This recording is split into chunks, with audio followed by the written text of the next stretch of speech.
Aries, this is tarot reading for the month of November. Most signs tarot readings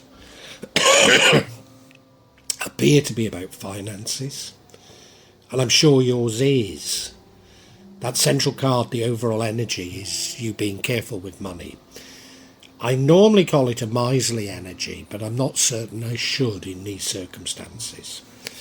Not least as in the past, you were definitely feeling like you were in poverty. This is often a card of feelings rather than the objective situation.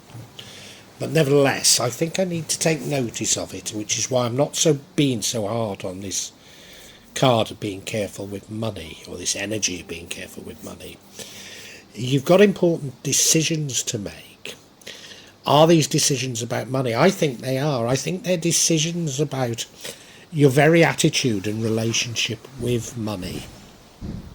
Maybe I should use the word finance here. In the future, you're being urged towards temperance. And normally, I interpret this as being a less hedonistic lifestyle, but I don't here. I'm sure it's about understanding the other side, understanding others, being generous in your evaluation of people, and almost taking the middle path. You are, or you certainly have been in the past, somewhat sophisticated with finances. And that is one of the options here. In fact, if you take that option, I think it will see you learning new things for the future, probably learning new things about investments. However, what would change everything is you becoming disillusioned. And I think this is a part of this decision you've got to take. You becoming disillusioned with finances, disillusioned with the way of the world almost, and wanting to walk away and turn your back on it. I don't think we're being given a clear steer of which is the best way to go. But I'll talk more on that later.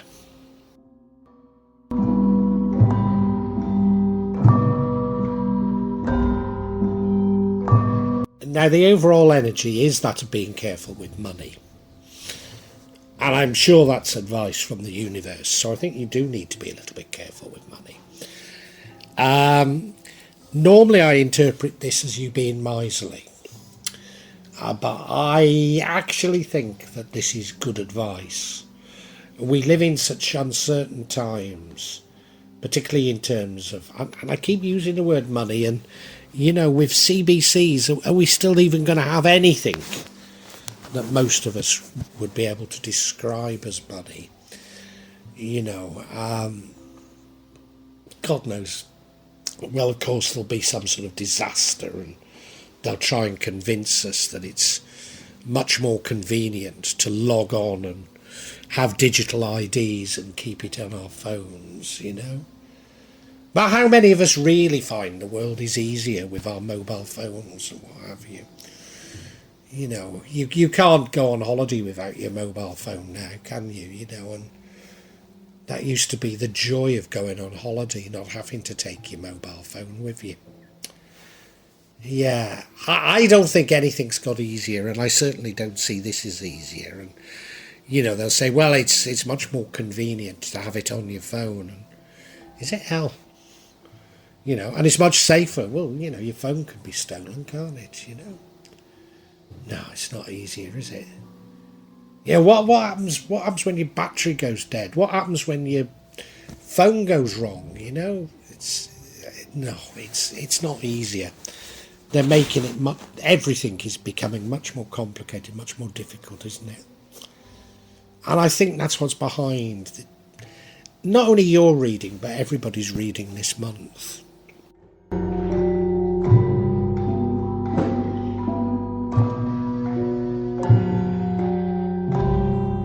Now, the other reason why I don't want to call the last energy an energy of being miserly is maybe you have good reason to feel like this. In the past, you certainly felt like you were in poverty. Now, this is an energy more of feeling than necessarily objectively, but it could be, I mean, we often feel like this is happening to us, and objectively it is what is happening to us. What is objectively, I mean, I believe that reality follows consciousness and not the obverse, but I'm quite unique in thinking that. So, I think in the past you've certainly been through some hard times. Maybe felt you were all alone in struggling through these hard times as well. So I can completely understand this feeling of wanting to be careful with money.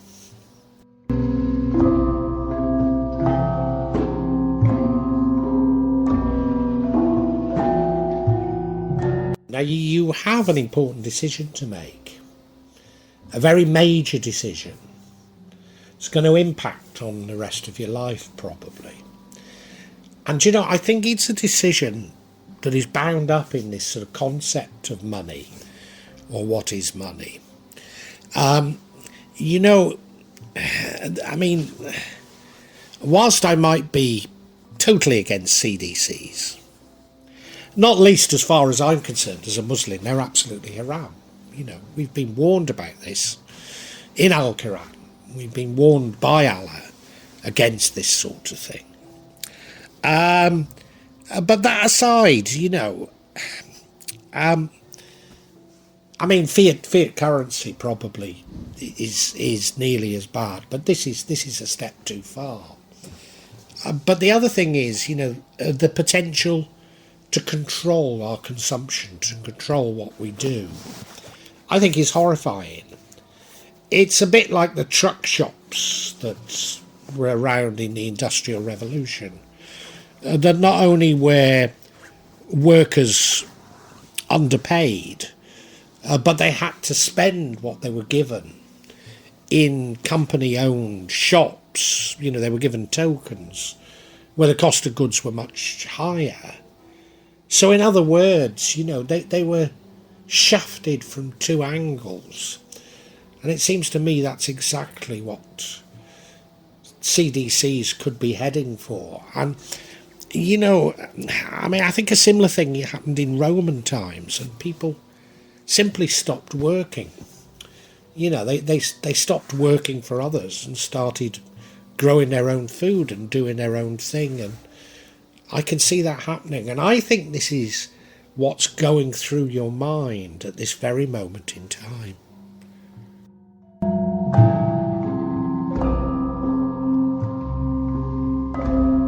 Now, in the future, you're being urged to be more temperate.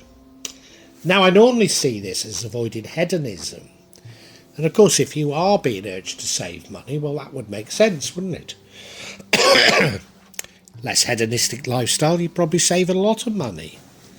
But I don't think that's the main thing we should take from this. Thinking of CDCs, and it's just an example, but thinking of CDCs, you can imagine the techies who've come up with the ideas selling it on the basis to governments, etc., of it giving them much more control. And whoever turns down wanting more control, but really that's exactly what we should all do. Because none of us really should be attempting to control others. However right and good we think we are, that's Allah's prerogative, not ours, So I'm asking you to put yourself in the shoes of the people taking the decisions. And maybe it's nothing like as manipulative as it seems.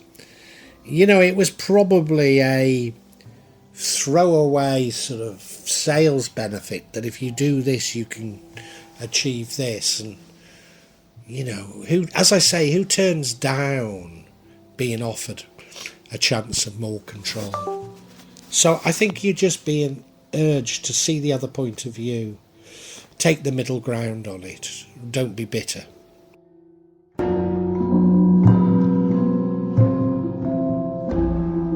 Now, I think the shame for you is you are quite sophisticated financially. You've probably been very good with finances.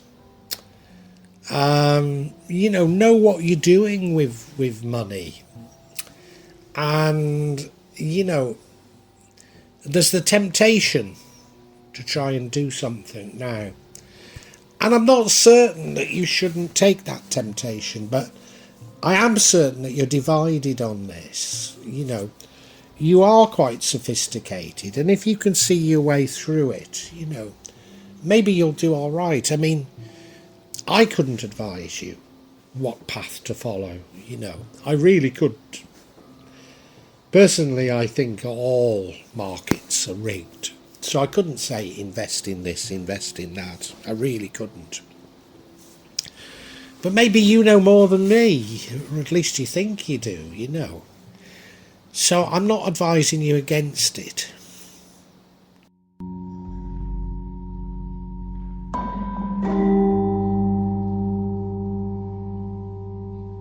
I think the dilemma you're having is, do you stick to what you know, which is being fairly sophisticated financially, or do you do something radically different? Now, if this is a head and a heart thing, I'd follow my heart. The world is changing. The world is changing dramatically, and if we follow our hearts, I think we'll be much better off. So you are considering walking away from it all, walking away from everything. Bit like I said before, the Romans stopped working and started growing their own food. And, maybe you can't all be like me. Maybe you can't have a place in the mountains where you grow your food, where you grow your medicine, where you're much more in touch with nature.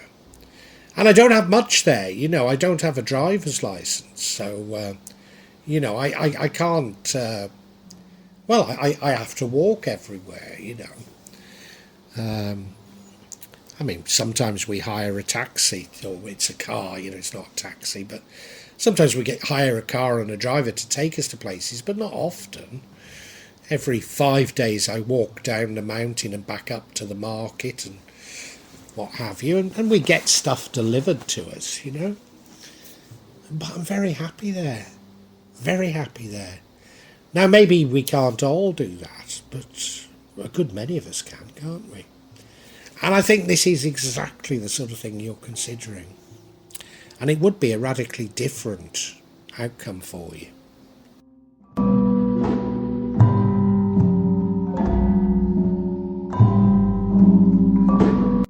Now, if you do stick to what you know, you're going to be focusing on the long term and maybe focusing on learning something new, or certainly investing time into things that won't show fruition to for the long time. Maybe a little bit laborious, a bit like going back to school, relearning things.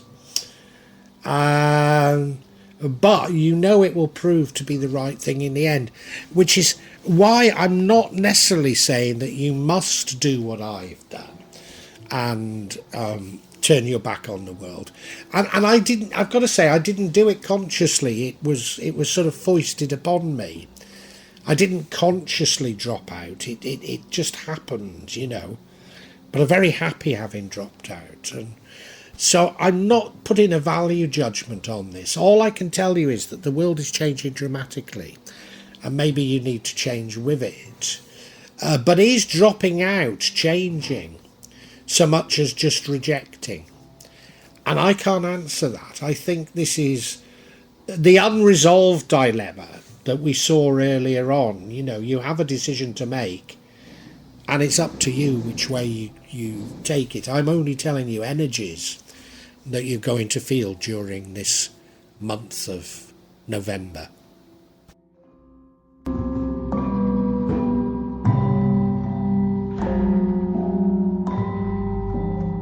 Aries, like so many of us, you're tarot energies for the month of November revolve around money.